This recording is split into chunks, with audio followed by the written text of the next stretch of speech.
Welcome to Insights at the Edge, produced by Sounds True. My name's Tammy Simon. I'm the founder of Sounds True, and I'd love to take a moment to introduce you to the new Sounds True Foundation.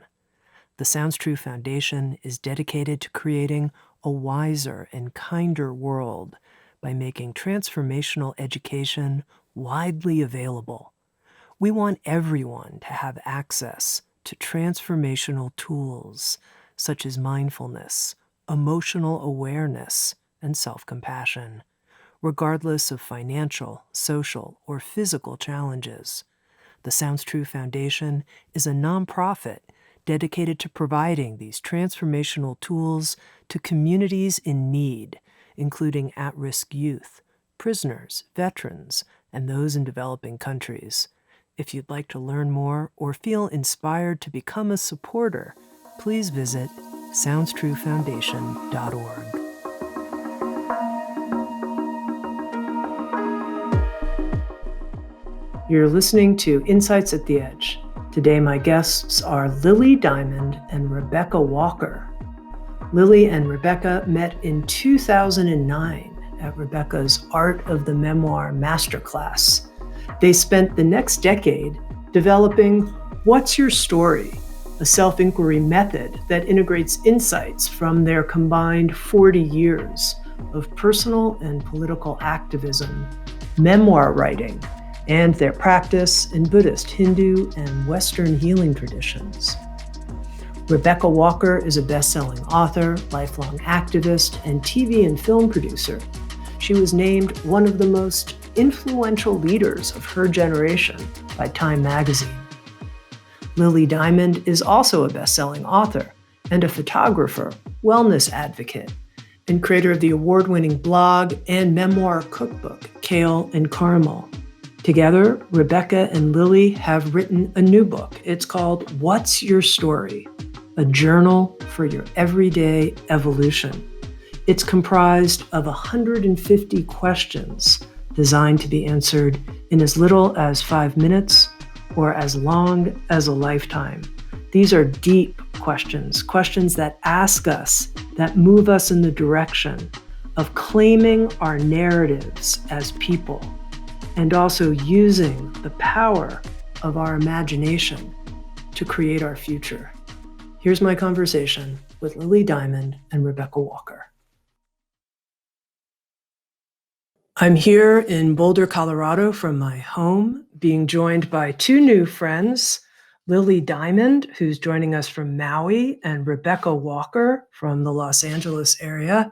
It's great to be with you. And to start out, I'd love to know how the two of you met and became collaborators. It's great to be here, and what a great first question. Thank you so much, Tammy, for having us.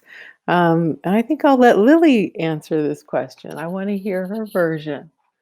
Reminds me of the beginning of Big Friendship, the book that we were just the sharing. origin story. Uh-huh. Oh, yeah, it's so good to be here with you, Tammy. Thanks for having us. I was just reflecting on this, actually. I think about it often, but Rebecca and I met in 2009. I was 25 years old, and I'd just come through a period of really great loss in my life of a lot of different kinds. Very significant heartbreak, a big move, and my mother became very ill and had passed away just a year before. And I was in a space where I was deeply seeking to rewrite many of the stories that I held about myself and the work that I did in the world. And I was leaving one part of my life and my work, and I was wanting to take a writing workshop to get back to what I knew was most true for myself, which had always been writing and storytelling. And I got an email about Rebecca's Art of Memoir Masterclass that was happening on Maui. And it was starting the day that I was leaving behind the old work that I had been doing, which was as a yoga teacher and philosophy teacher. And I stepped into that course and met Rebecca that day, and it completely transformed the trajectory of my life. And I took that class with Rebecca, and I hadn't really thought at that moment that I was going to be telling, the stories that I needed to tell, that it became clear that I needed to tell, and the truth that I needed to tell. But through the course of that time, that week together, and then as Rebecca and I began to work together more deeply, I started to assist in some of the Art of Memoir courses.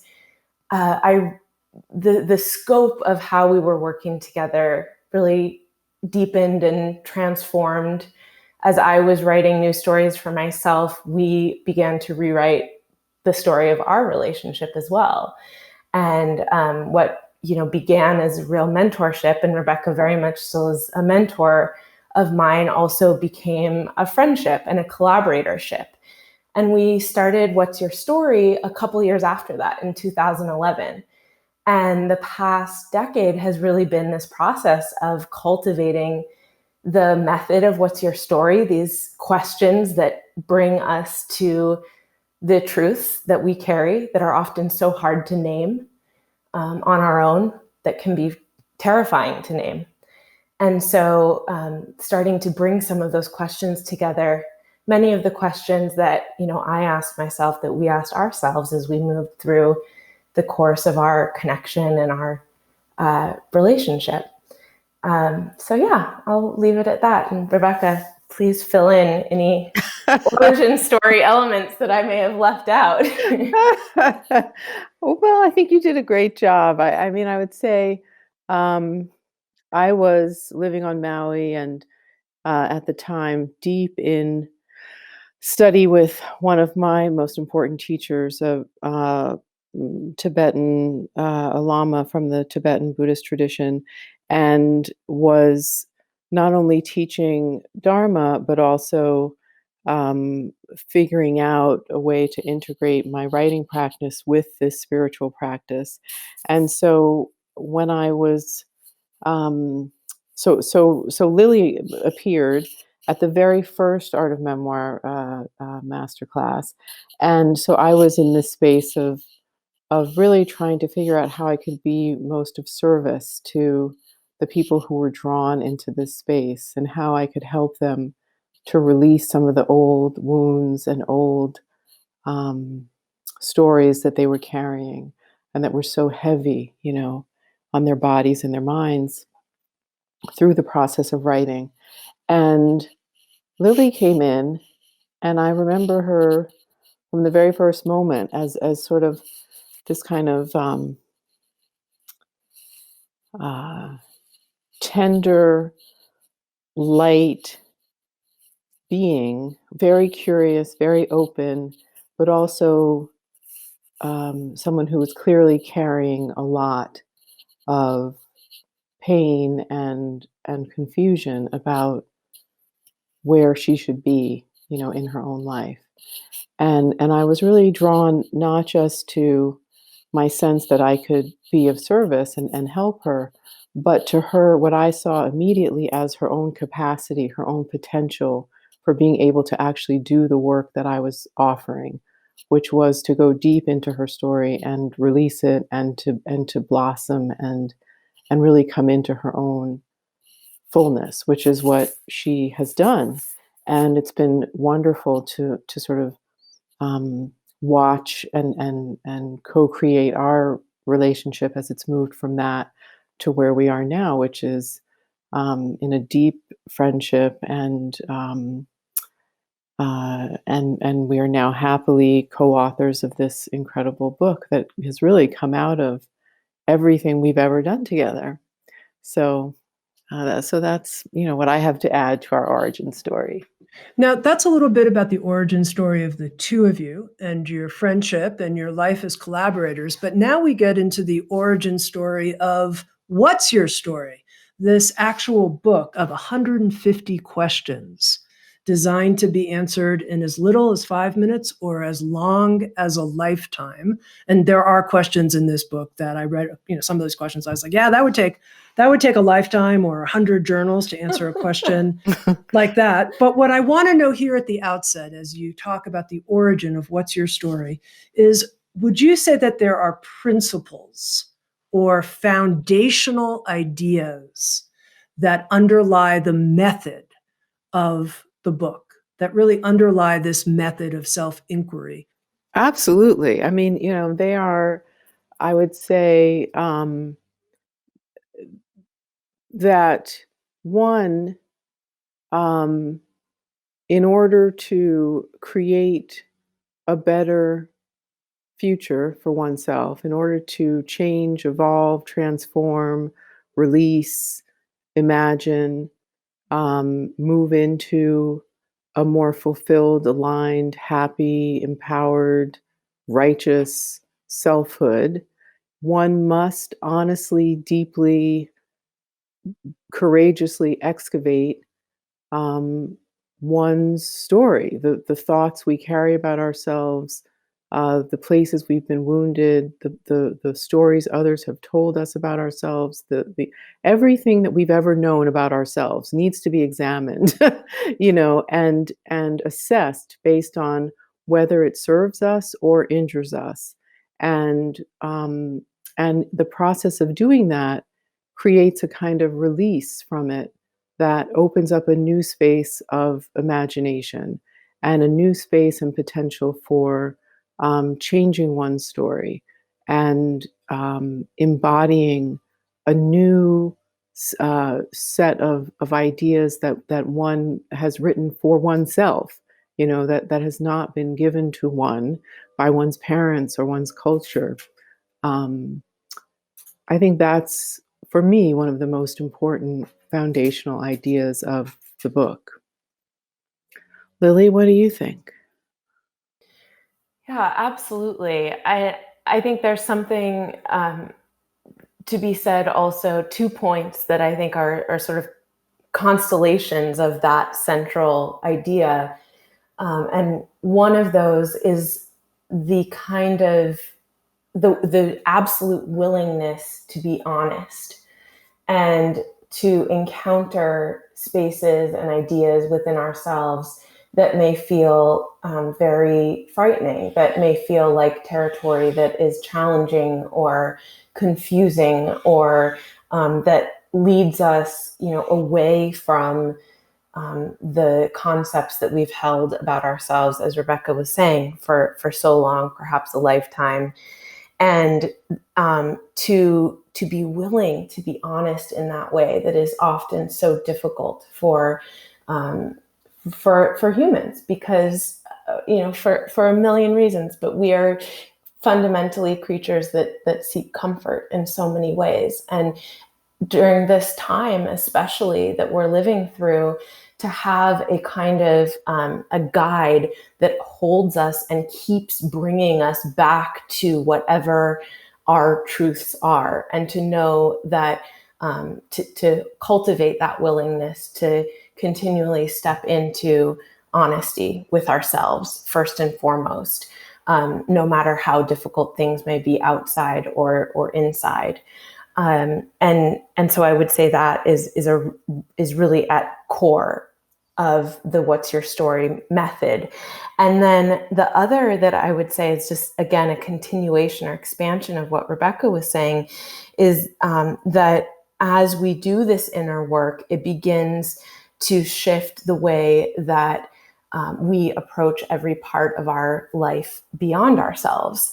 Every relationship that we have, the work that we do, the way that we see the environment, the way that we look at our phones, our technology, the way that we interact with our community or even think about community, the way that we think about culture. And so that kind of transpersonal sense that as we do work within, what we see and experience without also changes. I would add too one other thing, that fundamentally, this started with writing, and I think the book is really about writing. It's about the power of writing, and that's one of the reasons we wanted it to be this interactive journal with plenty of space for people to write. We ask questions and we ask people to respond because of this deep belief in the power of writing, that there's something that happens when you hold a pen or you sit at your computer and you download, you translate, you articulate, whatever it is, that magic that happens when you commit your story to the page, and then look at it and sit with it and then rewrite it in a different way, that there's something about that ancient experience that is real and enduring and can be offered, in this kind of book. What's interesting is you've both used this term rewrite. And Lily, you used it in terms of when you first met Rebecca and that there was a need in your life to rewrite your story. And I think it's interesting, this whole question, and you explore it in What's Your Story, of what does it mean to look at the past and rewrite it through a different lens. And, I just want to start here. I want to share with our listeners the very first question prompt that you offer in the book, because it actually was quite revelatory for me. So you write, very first question, what is your first memory? Did you experience it, or did someone tell it to you so many times it came to feel like yours? And I realized in my own life that I had taken memories that other people told me and turned it into my story. And in doing this, I had the chance to actually ask myself, what was the first memory? Nothing like what I had internalized. So I'd love to hear you both talk about this art of rewriting the narrative we think is ours into this new narrative. It's great, great prompt. I'm so glad that you shared that. Lily, you want to talk about that? Yeah, I was going to say one other thing about the point before, but it connects exactly with what you've just shared, Tammy, and that is that I remember when I first took Rebecca's Art of Memoir course, that she addressed this question that people often carry of, why is it important for me to tell my story? Why should I, humble old me, why should I dare to share my story? Why is it important? And one of the answers to that Rebecca presented was because nobody has lived in your body in this specific time, through your mind, seeing and experiencing the world as it is right now at this moment. Nobody else has. And that story in and of itself is distinct, is unique. And yet I think because we hold often this kind of fundamental lack of self-confidence that in and of itself is an inherited cultural story, right? Like, who we ask later in the book, who gets to tell their stories in our culture, whose stories are uplifted and whose stories are silenced. And I think similarly, when we look at memory and our first memories and how that same kind of power dynamic functions within families and within family systems, we start to ask ourselves, well, wait a second, how am I remembering my own life? Have I written my own life, or did somebody else write it for me? And do I now have the opportunity to go back and make my own sense of the pieces that I remember, how do I start to cultivate a narrative that is true to what I experienced, not just what all of my family members experienced and told to me, not just what my culture or, the media told me was important to remember. So that I would start there. Yeah, and I would say, for me, writing memoir was the beginning of that. My first book, Black, White, and Jewish, Autobiography of a Shifting Self, was about growing up as a mixed race person. My parents met in the civil rights movement, and I was, thought of as a movement child. I was the embodiment of a post-racial reality that we are, still have yet to even glimpse. And when they divorced, I ended up, kind of a remnant of a dream and having to move back and forth between these very different worlds of a sort of white, upper class Jewish world on the East Coast and a Black Afro Bohemian, progressive world on the West Coast. And, the idea of being a movement child, that narrative, that story of being an embodiment of the future and something positive and something transcendent, that story dissipated. And all of a sudden, my new story was of a being who was impossibly fragmented, impossibly split into a million pieces, impossibly broken. Um, and, I've often said that if I hadn't written Black, White, and Jewish, I might have had a mental breakdown because I felt that I was so fragmented, psychologically. And the book was the very first place that I could see all of the different parts of myself actually in one place, one physical place. And so the process of writing that book was a process of um, um, letting go, refusing, rejecting, excavating the story of the broken Rebecca and deciding to claim a story of an integrated Rebecca, a whole Rebecca, a Rebecca that um, uh, who might, from someone's point of view, be seen as broken and a child of divorce and a tragic mulatto. All of those narratives, it was about saying no. That is not my story. My story is one of someone who relates to all, who is a citizen of the world, who is beyond dualism, um, who loves, who understands that I need to take off the different masks of identity in order to feel truly grounded in myself, and truly connected to all other beings. So I think that's a great example of what we mean when we say rewriting our story, and that was an act. It was an active process. I remember the writing process, lighting my candles before I would write and saying a kind of prayer, please let me release some of this old story so that I can make room for a new story. And that's really been what my writing has been since the very beginning. So I think it definitely comes out of a lived experience of the power of assessing the old stories that I have had to carry on my own body in order to make space for my own new story. And also in all of the anthologies that I've edited, trying to make space for new stories in general, from One Big Happy Family, which is about new family configurations, everything from polyamory to open adoption to mixed marriages to house husbandry. I'm always interested in trying to deconstruct old stories of what it means to be, what makes a man was another book, sort of really looking at toxic masculinity, making space for new stories about what it means to be a man. It was a great project, so I think I have a deep, I don't know what it is about me, a deep longing, a deep calling to do this particular kind of work, to make new stories possible, on behalf of myself and others and the culture. That specific example, Rebecca, of you rewriting the story from your past was very helpful. I wonder, Lily, would you be willing to share something personal that how you use this work to reclaim your own narrative from the past in some way? Absolutely. So I can go back to that point that you referenced, where I took the Art of Memoir class for the first time when I met Rebecca. And as I mentioned, I was in this period of really deep loss and grief.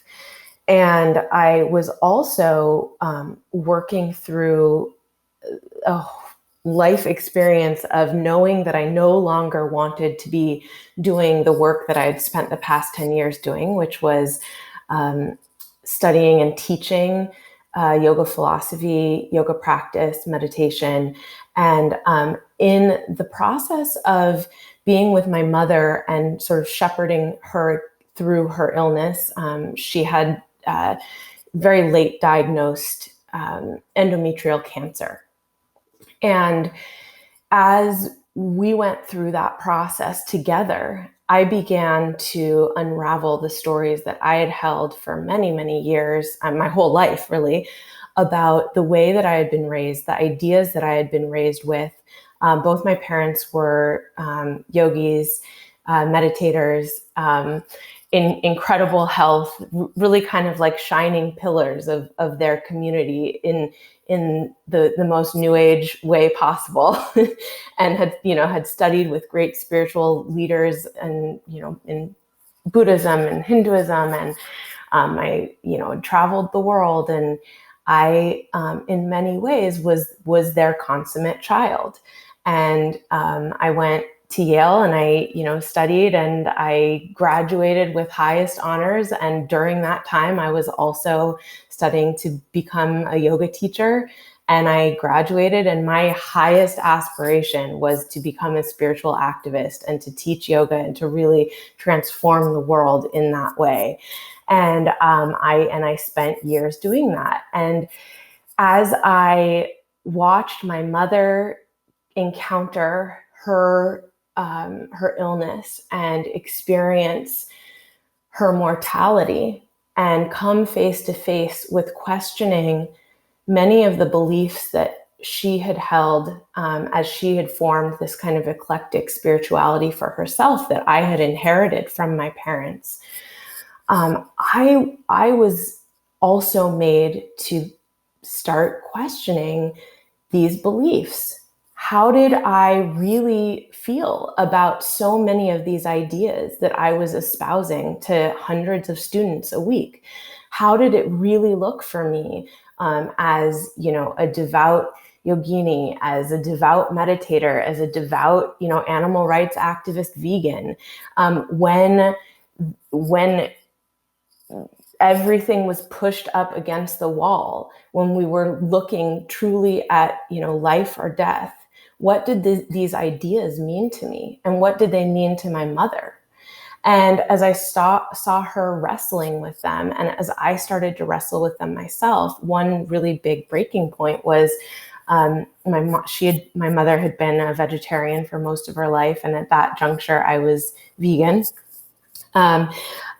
She asked if I would, according to the recommendation of her oncological nutritionist, if I would start to make some bone broth for her. It was recommended for her at the time.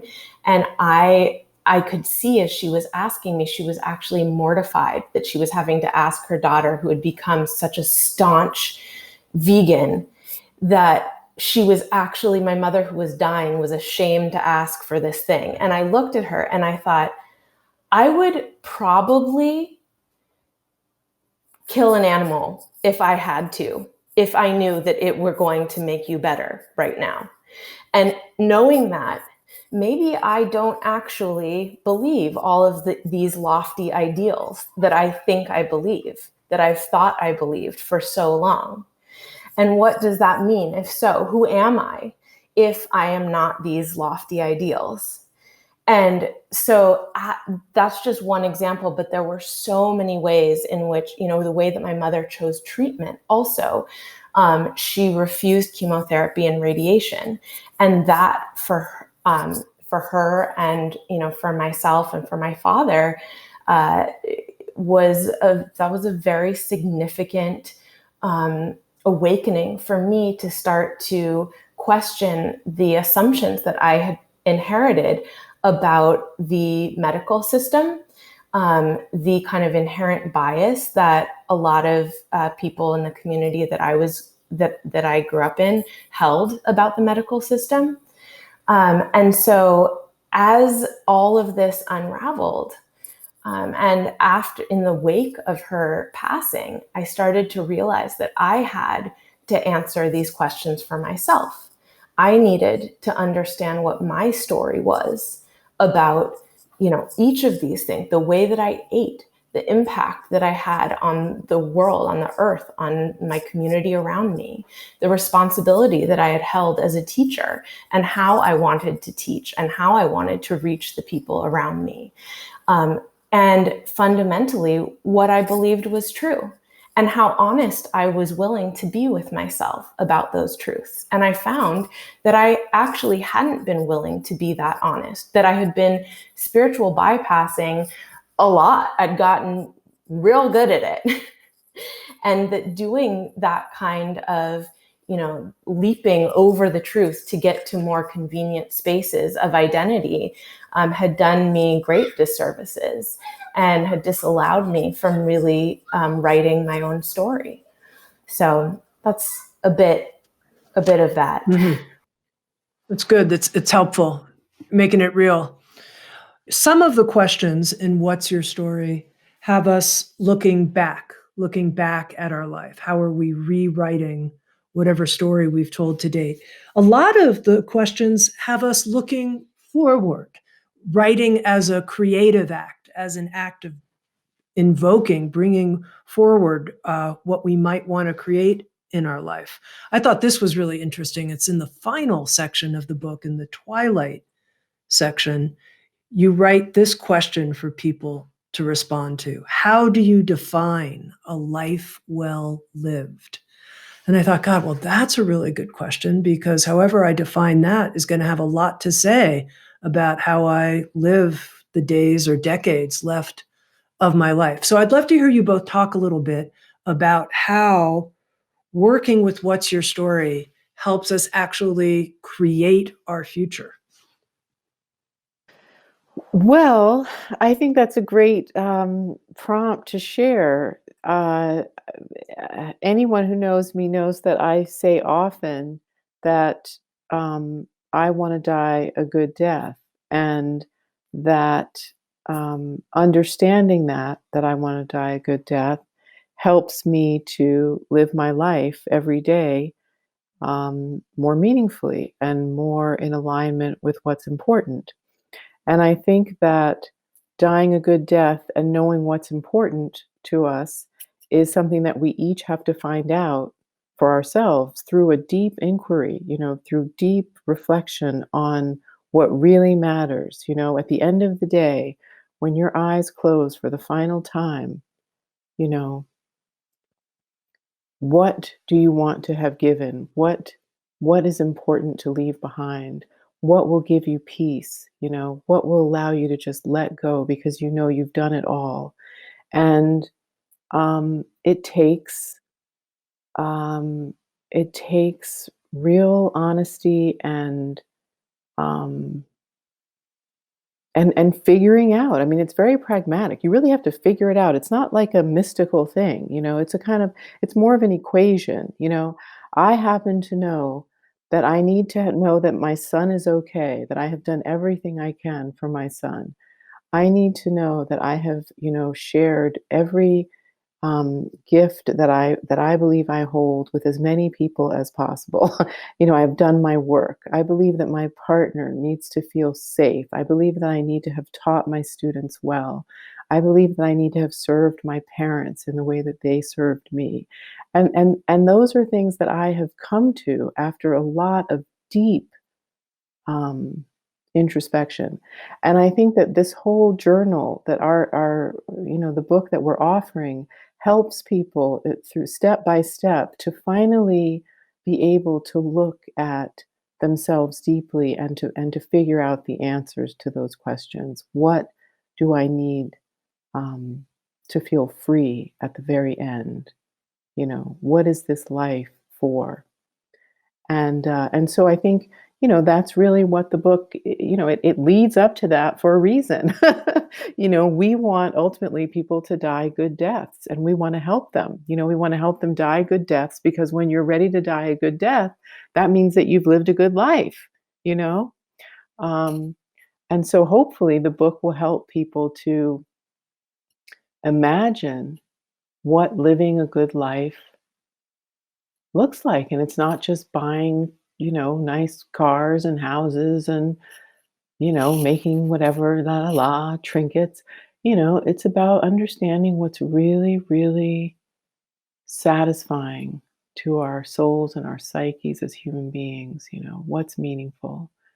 And I think on every page of this book, we ask people to reflect on what is meaningful in every situation, in their bodies, when they're working with people, when they're in front of a computer screen, and then, yes, when they're about to die, and we ask them to write that down.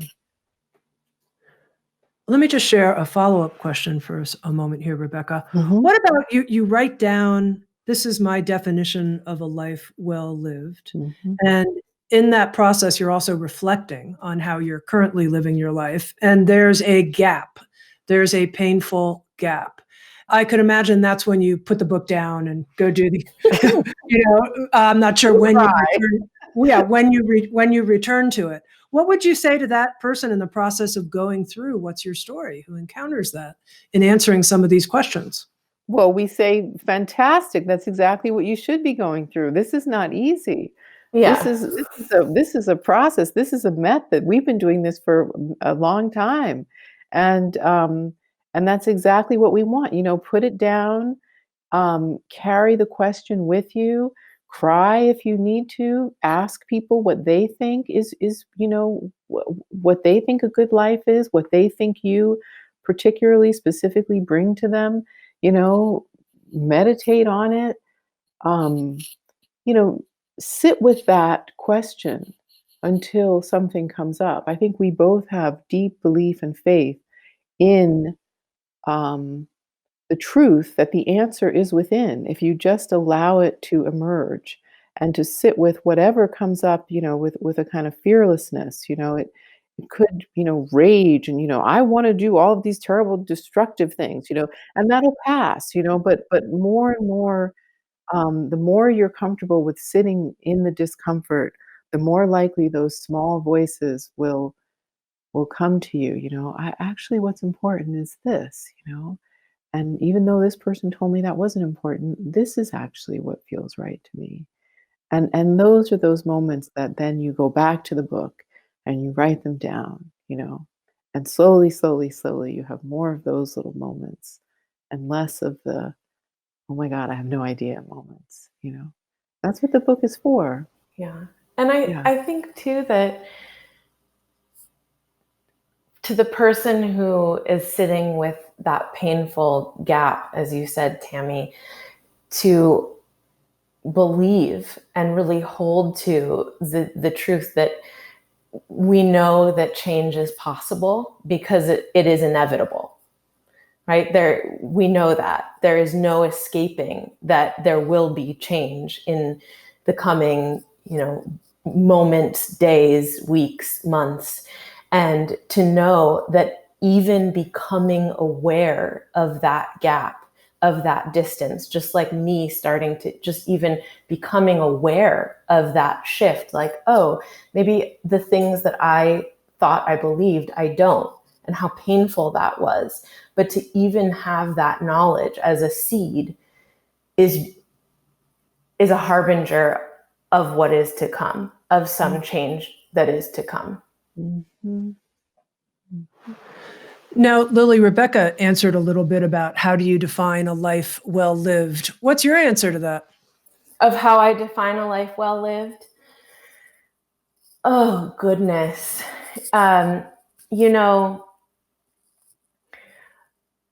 For me, a life well lived is a life lived in deep connection with the earth and with community.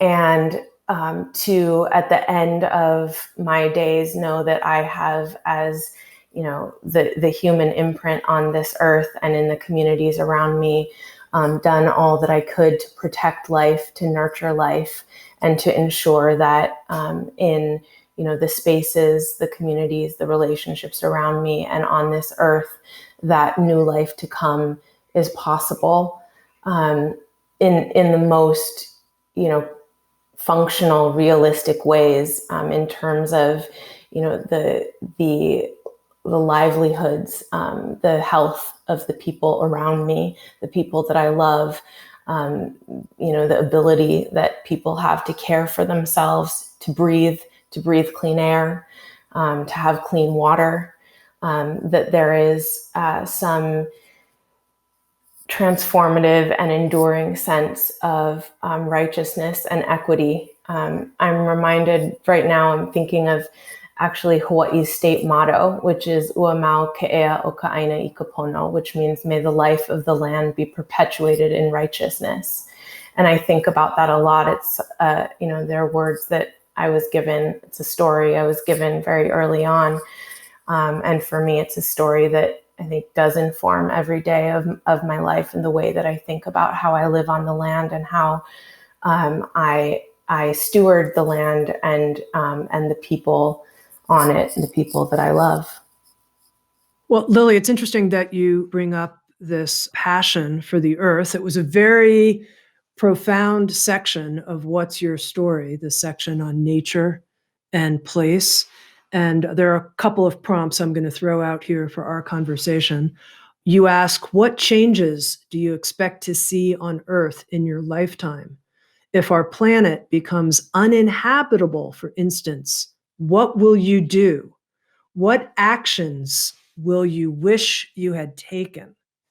So I thought that was a very profound question for people to respond to. What actions will you wish you had taken? So I wonder if you can speak a little bit about this section of the book. At one point, you also prompt people, write a new story of your relationship with the earth. So anyway, I'd like to just hear more about this section of the book. Rebecca? I was going to throw that to Lily. I can start if you'd like. Well, yeah, I'm enjoying listening to you talk about the earth and stewardship and Hawaii. Mm-hmm. I think so much of the ways that we approach environmental justice right now are connected to other sites of oppression that people are experiencing and questions of intersectionality and equity.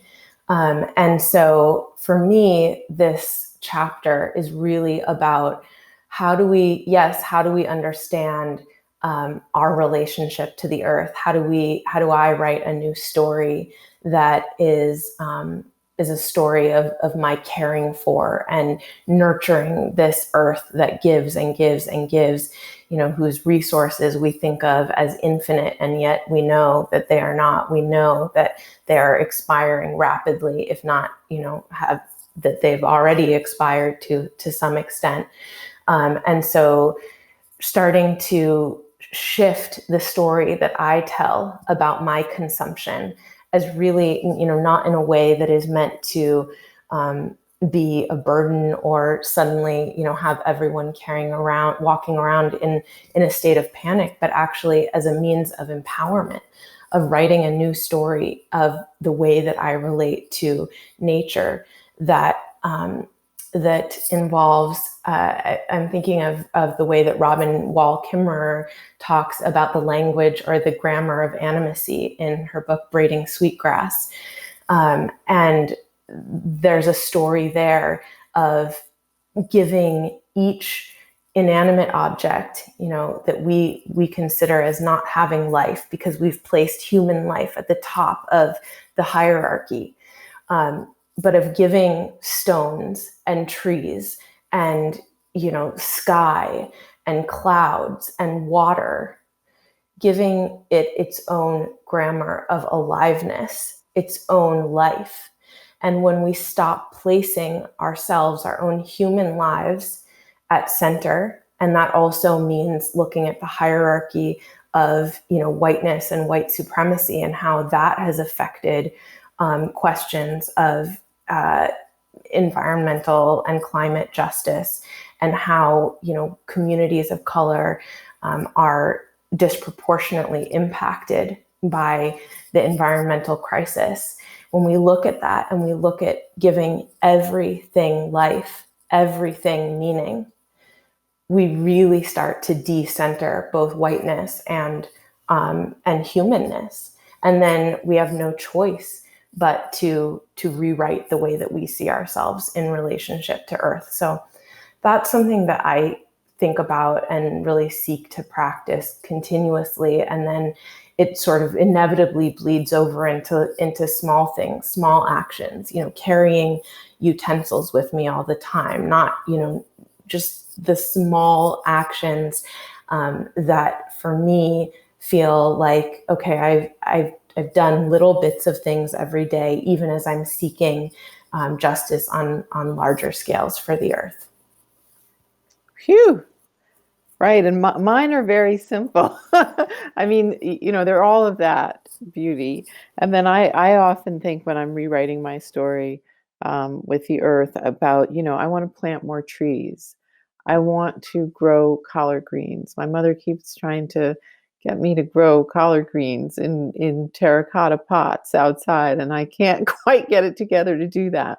But I long for that because I want to feel connected in that way to the earth, to not just, growing my own food so that I can feed my family, but in the case specifically of collard greens, of understanding and having a relationship with a food and a practice of growing that food that has sustained my ancestors for generations, So that's one way I want to rewrite my story of the planet, of the earth, of the environment. When I think about things I want to change, I'm in the middle of getting a new car, and even though I've had a hybrid in the past, I haven't for the last 3 years. And my son and I have just said, we will never go back. I mean, these are small things, and looking into solar systems and how much they cost and being, and using our Berkey and not using all of the bottled water, and really engaging in conversations about what's happening with water around the world,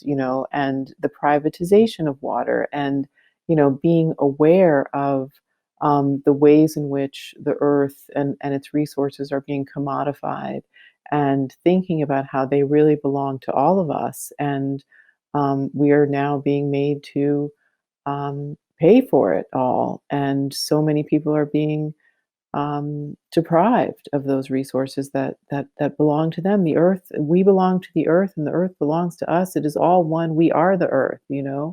So when you say, take care of the planet, take care of the earth, take care of the environment, we have to take care of ourselves. We are the earth. There would be no us without the earth.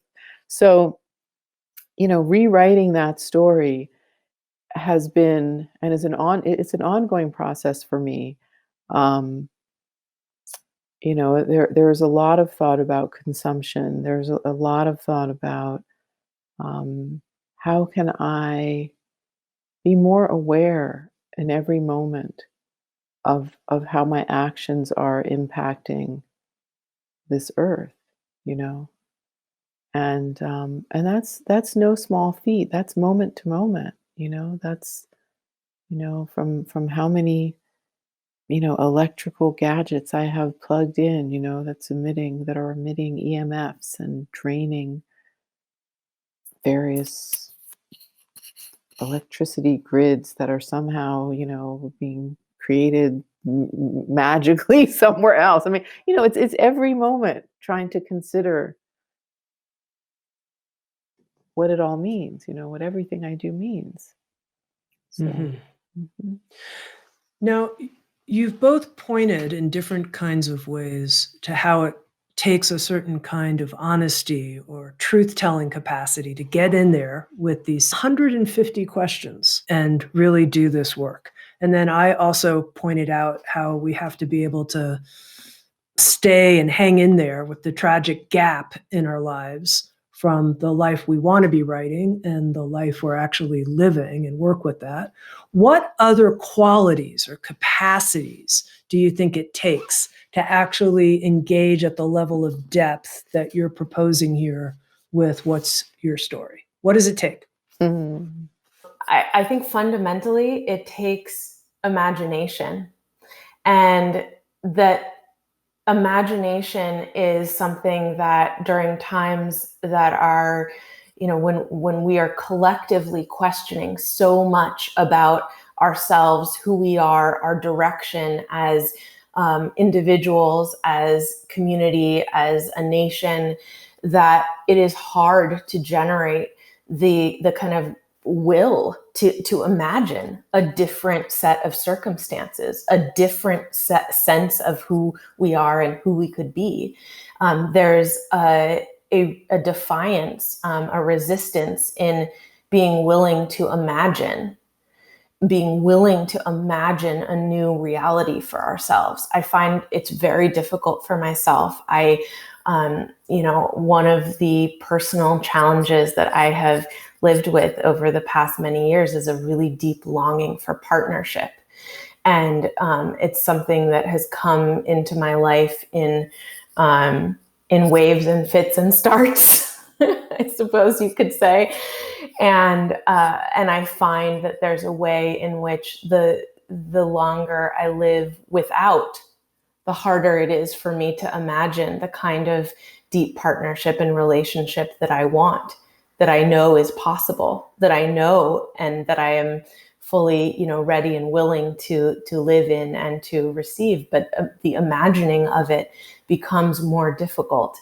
And so I think there's a real daring that is required, and an imagining. Yeah, and I think there is the need to be willing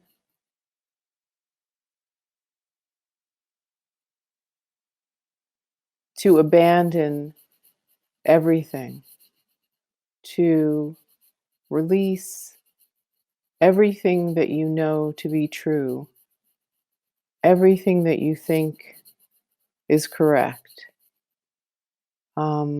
There's a need to be sort of fearless in that, to let it all go, which is terrifying, and to be naked, once again in your own mind, um, naked and free and clear, so that you can begin again.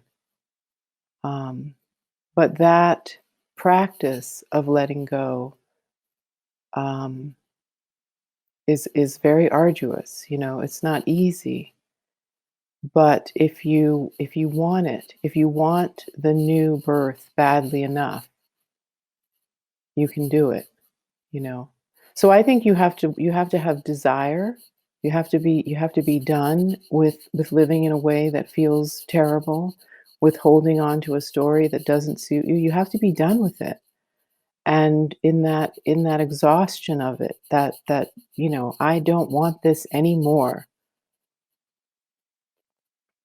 When you get there, then you have arrived at the place of being able to create what does feel good. And so I think you have to be willing to reach that moment. I'm curious what you both think about What's Your Story being a perfect book for this pandemic time. Because I notice when we're talking about questions like what will really matter at the end of your life, it seems like there's a willingness in people to ask those kinds of questions. How do we have to reimagine our story with the earth? That there's a willingness to go there now that maybe there wouldn't have been in the same way a year ago. I'm wondering what you both think about that. Absolutely. I mean, I think that not only in the context of the pandemic, but in the context of, this very important reckoning, the 50th reckoning of our country with unbelievable systemic racism and oppression of everyone who is not white and rich and male. Um, I think that there is an understanding that not only do we have to grapple with what it means to live a good life, because we could, die very soon, or be afflicted in a certain way that would be immobilizing, but also we have to figure out how to be Americans again. We have to figure out how to be, um, you know. Uh, citizens of this moment, and to rise to the challenge of facing systemic racism, facing white supremacy, facing the kind of tyrannical um, leadership that we've experienced for the last 4 years. We have to figure out how to speak to one another, how to speak to ourselves, to figure out who we want to be, what do we want to believe, what do we think about people who are coming to our country, What do we think about, what kind of social safety net we want to have for each other? What do we think about how, I mean, all of these different, fundamental questions need to be answered in this moment. And if we don't grapple with those questions and with finding a new story of what it means to be an American, to be a citizen of this place, to belong to this land, we won't be able to go forward, in any kind of meaningful way. I mean, this is a real moment for reinvention. So, and then obviously there's the issue of us all being at home and thinking about everything, so much, so in some ways, um, we have more time to reflect, hopefully, even though, all of us have children and jobs. It's not like we're all sitting around being bored to death. We're all working very hard in different ways, and it's very stressful. But I do think that if people can take this book in this time and just find a few minutes every day, um, that there's a kind of, we're in a chrysalis now, personally and collectively. We're in something together, and this book can help you as a participant, as a reader, as a writer, to connect with this larger cultural collective transformation that's happening, and that must happen. Yeah, I was just thinking as you said that at the end, there's a way in which, as we have all been so laid bare by these past months, that getting to that breaking point, that tipping point, that crisis point, it's almost like we're all already halfway there. Like, just do it. Just go the rest of the way, because the answer is you've already thrown the rule book out the window, or the pandemic, or the reckoning with systemic racism has already done it for you. You already know that you've been living through this completely dysfunctional story. And knowing that, take it the rest of the way. Here, Yes. we made a book for you to do it. So somebody has the book, What's Your Story? And they write their answers to however many of these 150 question prompts they're able to make their way through. As you say, could take 5 minutes or it could take a lifetime to answer these questions. They're using the power, Lily, you pointed at the power of the imagination. They're using their imagination. How does writing and using the power of our imagination to write down our answers to these questions actually create real change? I'm just writing it in my own little book, sitting on the couch, and then I close this little book. Now I've written it. Is that really an action? I'm just writing something down in my own little book. Mm. I mean, I will say to you that absolutely yes. Writing it down is transformative. I don't know if I can give you the science of it, I don't know. I can tell you from my own experience that every time I have written a new story, every time I have written an old story and reworked it, every time I have written a note even, that there is something about the writing process that puts things into motion, that makes it real, that connects heart and mind and body, that forecasts, that anticipates, that co-creates with the rest of the world something bigger. Writing is a kind of declarative, powerful, alchemical experience. It is beyond our understanding. It is this time's iteration of the ancient tradition of telling stories. When I think about the Aboriginal people who were able to tell the story of their people for 10,000 years in a song, that was a powerful ritual that called things into being, that passed ideas down. And writing for us is similar, and it has all of these different um, just sort of rules, truths about it.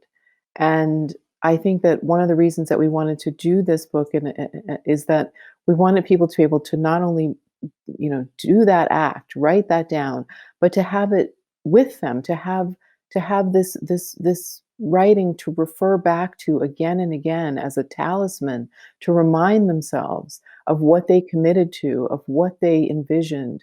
And I think that act of revisiting and the repetition of revisiting is a kind of it is what feeds you as you walk toward your dream, as you walk into your future. When you get to a fork in the road, you look back at the book and you remember what you wrote and you remember how you felt and you remember how powerful it was and you take the right path, you know? And that's how you get to where you want to go little by little by little. And so writing um is like writing it's charting a map, you know, it's writing your way from here to there. It's getting you from here to there, you know, word by word, line by line.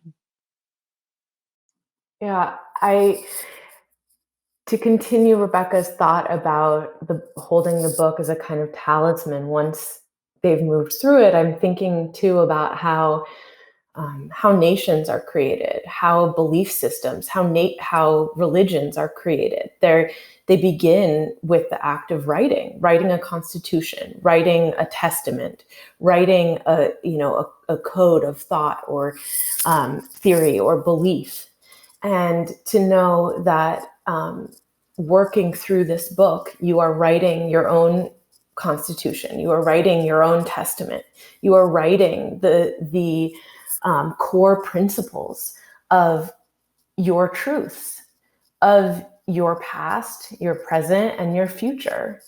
And there's a way in which then keeping this book, and whether you return to it and perhaps rewrite a story, every year, every 5 years, or at the end of a lifetime, you will have these set of core principles that have provided you with the ground from which to rise up and to move ahead as a self integrated with your truth, with your honesty, and with the stories that you are choosing.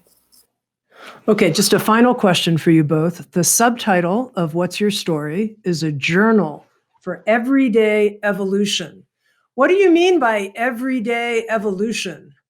We loved the idea of everyday evolution because of everything that you've just been asking about, because change can feel so daunting, because making these transformative leaps in how we experience ourselves and the world around us can feel so overwhelming.